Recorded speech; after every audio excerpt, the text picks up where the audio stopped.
नमस्ते, म नवदुर्गा मोबाइलबाट आज हामीले एउटा ओप्पोको CPH 2681 मोडल नम्बर यो A5X 5G A3X 5G A6 A3X सबैमा काम गर्नेछ। FRP हेर्नु है, FRP छ यहाँ छ।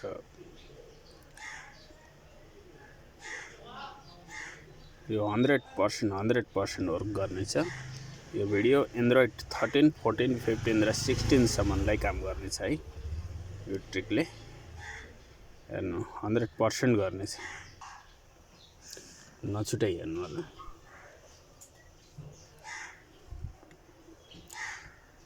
अगाडि जाँदैन, ब्याक गर्नेछौँ। भिडियो लामो हुन सक्छ, नछुटाइ हेर्दैन है। *899#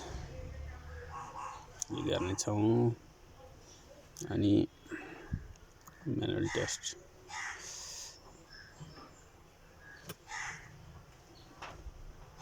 सफ्टवेयर भर्जन यो एन्ड्रोइड 15 हो है। अनि हामी जानेछौँ अनि यसमा गइसकेपछि हामी म्यानुअल टेस्टमा जानेछौँ।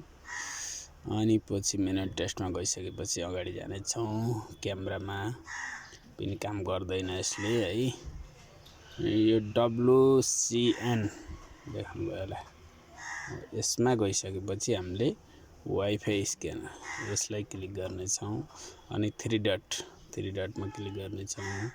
मोर सेटिङमा क्लिक गर्नेछौँ।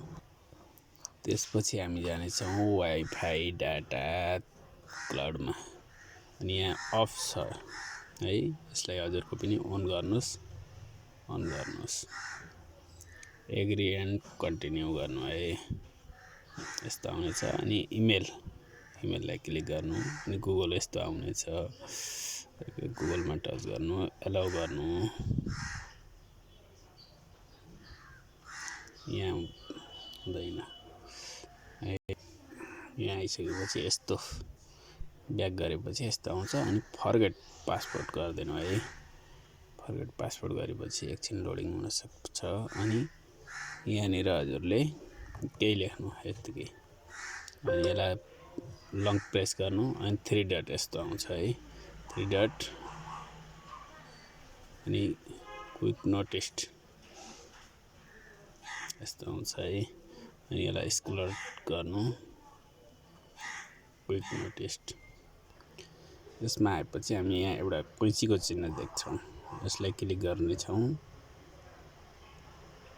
यस्तो इन्टरफेस आउनेछ अनि यहाँ क्लिक गर्नेछौँ, यस्तो आउनेछ अनि फोटोजमा क्लिक गर्नु अनि यस्तो आउनेछ। हामी लेन्स लेखेको छ, लेन्समा क्लिक गर्छौँ अनि हजुरको पनि यस्तै आउनेछ अनि स्क्रोल सार्नेछौँ। अनि यहाँ युट्युबको सिग्नल देखाइरहेको छ, युट्युबलाई क्लिक गर्नु अनि हाम्रो युट्युब चालु हुनेछ है। This is how to change your password on Facebook. Press the three lines button on the top right of your home screen. Scroll and enter the new password you wish to have. होममा जानेछौँ। होममा गइसकेपछि यहाँ यसमा जानेछौँ अनि सेटिङमा जानेछौँ।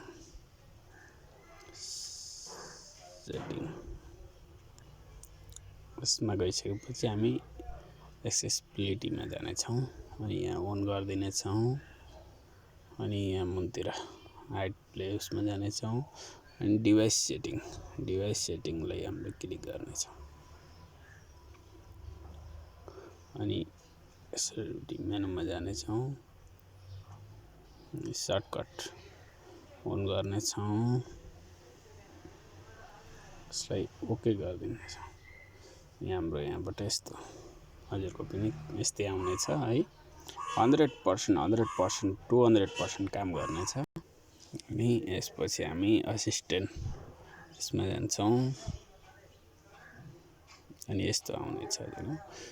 Open setting Opening settings. आजको सेटिङ ओपन भयो ल हैन सेटिङमा गइसकेपछि एबाउट फोन म एबाउट फोन हजुरलाई चेक गराइदिनेछु A3X 5G हो यो मोडल हजुरको A5X A3 A5 A6 A5 सबै हुनेछ है यही ट्रिकबाट यो स्किप नगरिकन हेर्नु होला लाइक पनि गर्नु है भिडियो अरु पनि हजुरको मोडलहरु कुनै छ भने यस्तै गरेर ओपन गर्न चाहनुहुन्छ घर बसी भने कमेन्ट गर्नु होला कुन मोडल हो म त्यसको भिडियो बनाएर राख्दिने छु अनि यसपछि सबै चेक गर्नु CPH 2621 है अनि Oppo A3X 5G अनि ब्याक गरौँ अनि हामी माथि जाने छौं home screen and lock screen अनि जाने छौं होम स्क्रिन लेआउट यसलाई क्लिक गर्ने छौं हाम्रो सेट ओपन भएको छ है अझै सिद्धिएको छैन अझै काम बाँकी नै छ है अनि हामी क्लाउड फोन यसमा जाने छौं अनि दिस इज न्यू डिभाइस मा जाने छौं एलो गर्ने छौं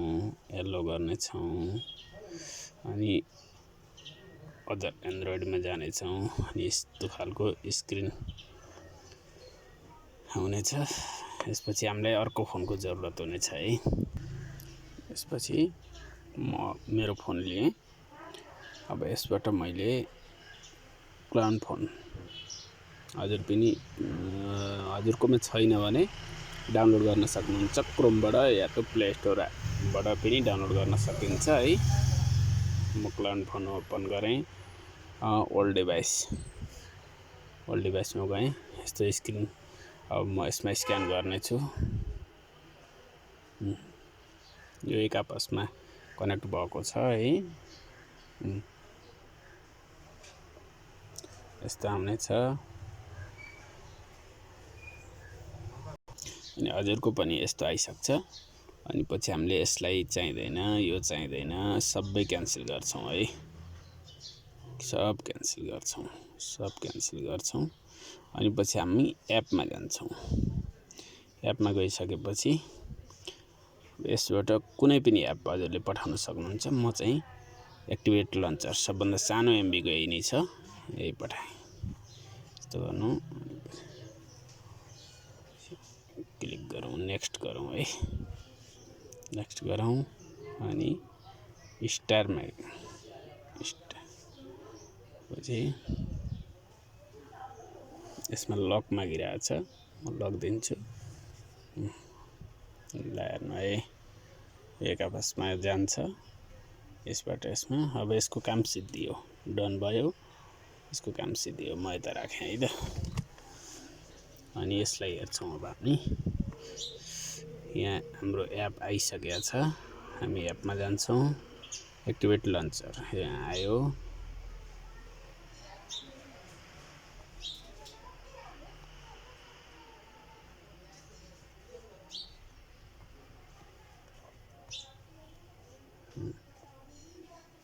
डन गर्छौं हामी स्किप गर्छौं मोर गर्छौं अनि बटन म 3 बटन्स राखे डन गर्छौं अनि गेट स्टार्ट